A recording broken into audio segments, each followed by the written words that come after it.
Hello, welcome to an overview of a very exciting offering called the Management Intensive. My name is Joanne Corley. I'm the CEO and founder of the Human Sphere, a holistic talent management consultancy. And we're super excited to be able to launch a very unique offering that will help managers grow and develop that's very different from what's on the marketplace today. And so this slide presentation is an overview of that offering and why we believe it's unique in the marketplace and how it could really provide a significant return on investment for you and for your company. Before we get into the specifics of the Management Intensive, I wanted to take a moment to address the state of today's training. If you've had a chance to review my bio, you've noticed that I've traveled all over North America and conducted professional development seminars for the past 15 years and have had an opportunity to get a real bird's eye view of what's going on. And there seems to be just a lot of repetition of some of the not so useful things that the training industry has developed. And one is, basically how we define training. So in looking at the slide, you'll notice that there's some key terms for the definition of training. Direct the growth, to form, to make prepared by exercise, the act and process or method of training, the skill and knowledge that needs to be acquired. And really, when you think about it, training needs to be distinguished between, am I gaining knowledge or am I wanting to develop a skill? Really, those are two different kinds of things. And that's one of the reasons why we've developed the Management Intensive, because it incorporates all that. But it's really key as a decision maker that you make that distinction. I have another informational video on how to make the best use of your training dollars, and I invite you to watch that. I won't go into that into much detail now, but I invite you to watch that because that's going to really help in your overall decision making related to training, let alone your decision to use the Management Intensive. So the key is, what are we looking for when we want to do a training? And we're looking at, we want to develop skills, competencies, and also build a relevant knowledge base. And when you look at the definition of skill, you see that it's not just something someone knows something about, but it's something that they know how to do effectively. And it's something that's an aptitude that has been developed. And that turns into what we call a competency. And so really, when we're looking at specifically management training, we want to help our staff develop competencies. Those competencies reside both in attitudes and primarily specific, measurable, observable behaviors. So let's drill down a little bit more then, and let's look at what is development then. Well, development is the ability to bring out something, to bring out a capability, to cause to grow, to bring into being.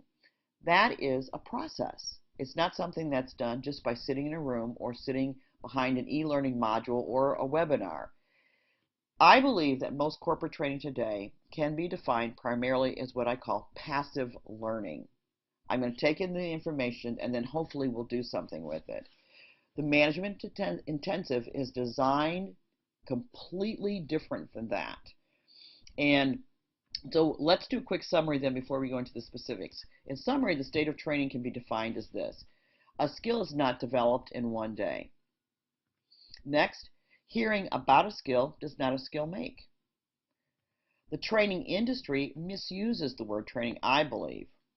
The word training really is used in the place of the word learning. And training is not a one-time event, but an ongoing process and is also development. Now, additionally, I think sometimes as decision makers, we might use training as a Band-Aid for issues in our organization when really surgery is needed. So for example, if you have a manager that needs help and you say, okay, well, I'm going to send them to a one-day seminar. Well, is that really going to make a difference? Well, in some cases it might, depending on what the needs are. But overall, if there's some really embedded behaviors that that person needs to change, a one-day seminar is not going to change embedded behaviors. Or if you have some endemic cultural problems within your organization, that's a Band-Aid approach to just do a seminar when really surgery is needed. I think sometimes decision makers do not really know how to truly address or assess a problem in an organization. I know HR folks, I'm included in that, have a lot of things on their plate, uh, and sometimes behavior is not part, behavior and organizational design and develop is not part of their expertise, and they're more operational, for example. So what we need to look at then is where's your strengths and weaknesses, and then who do you need to pull in to help you in assessing some challenges. And sometimes having a consultant, sometimes having an advisor is helpful in that. And we offer free advisory sessions, so you can get a sense of what your organization what's going on in your organization without paying for it. Also, too, I think sometimes decision makers don't understand or take seriously the behavior element of business. I really believe this is true, particularly with leaders.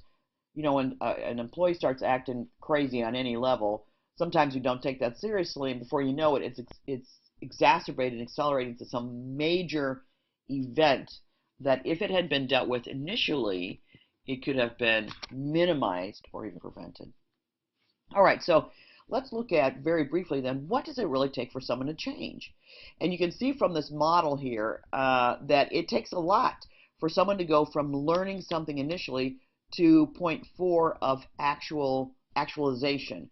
That means what I've learned has been internalized and has been translated or manifested into a new behavior. Now, these slides are available as a PDF download, so I invite you to look through this slide very specifically and to see that there are definitely stages that someone goes through when they're trying to make any kind of behavior change. This slide will also be a nice complement to the other video I invited you to view earlier on making decisions and training. But the bottom line is it takes a lot for someone to actualize new information into a new behavior. And that's why many of you who've heard of Dr. Daniel Goleman, who is the author of Emotional Intelligence and also working with emotional intelligence, considers traditional corporate training today the billion-dollar mistake. In fact, he defines it as the spray and pray method, where you just throw out a bunch of information and pray that people get it. Also, the billion-dollar mistake includes the fact that there's usually no follow-up plan for implementation. When I used to do strategic planning and employee development seminars, we were spending a lot in e-learning, and blended learning strategies. We spent a lot of time on how to deliver the information, but very little time on how it's going to be implemented and perhaps even tied into performance management.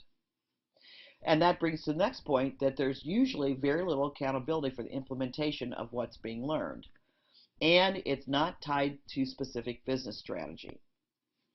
Additionally, there is what is generally offered in the marketplace is what I call buffet style learning, where people just kind of pick and choose maybe what they want to learn, but not even really clued into, okay, what do I really need?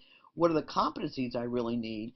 And then how can I build continuity in my learning to get from point A to point B? And there is really no strategic development plan and no continuity.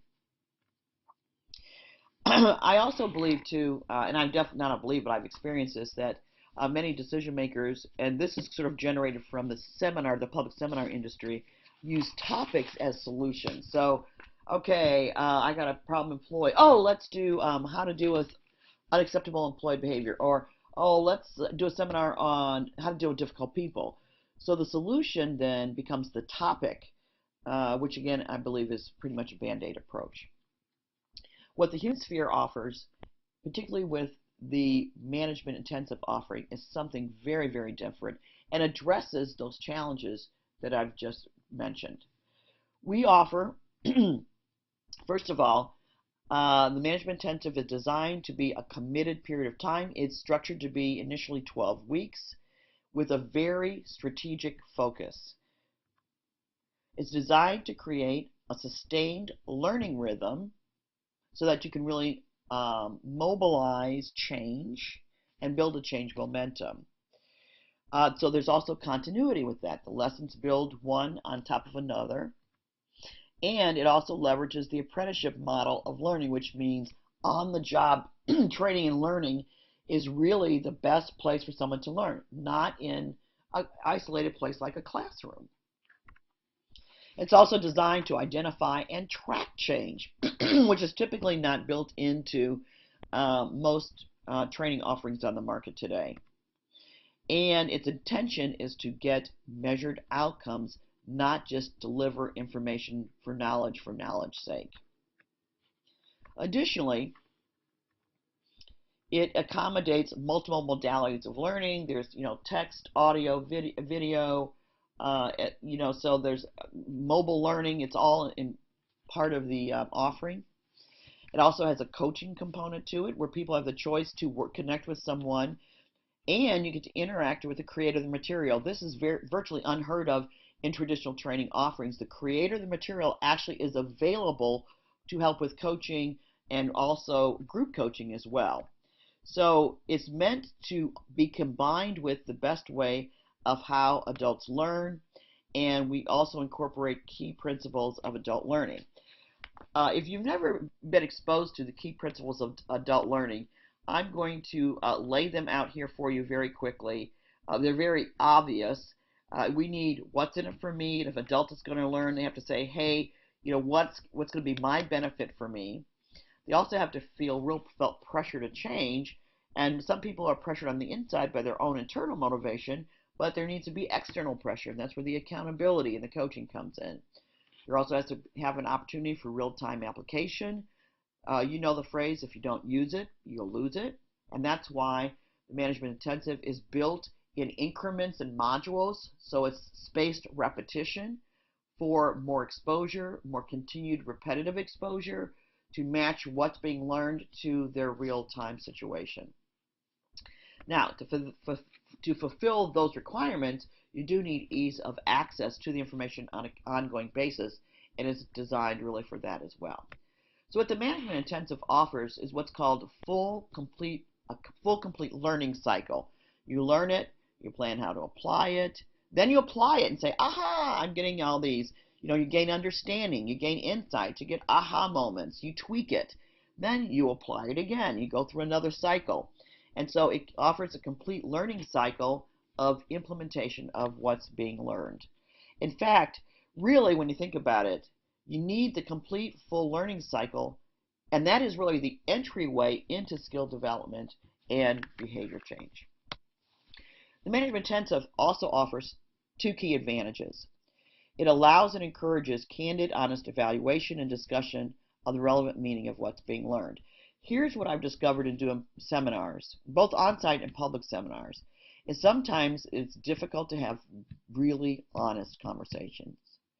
And in my experience, if you can't get to the truth of something, it will not change at its heart. And so there has to be an arena, a place, a safety, a safe place for those kinds of discussions to be had to make the training and development realistic and not just, not just theory. Additionally, it includes and encourages something that's definitely not commonly promoted or leveraged in traditional training offerings. And that is the use of the subconscious mind. Now, here's what it looks like. A critical aspect of learning that is rarely referenced or leveraged in any training is something called the inner coach or guide. When I deliver a public seminar, one thing I do know for sure is that every single person in my class is having a different experience with the information that I'm sharing. Why? Because their subconscious mind is trying to collect data about what's going on with that person and to see if they can match what they've learned to their experience someplace. And hopefully they've experienced something that gives them a frame of reference to attach the material. I call it the fly and flypaper learning. If you are learning something new and you have no frame of reference for what you're learning, it will not stick. What the subconscious coach does is to help it stick and to marry it and to make it relevant. So the management intensive learning model gives considerable weight to the importance and incorporation of the subconscious coach.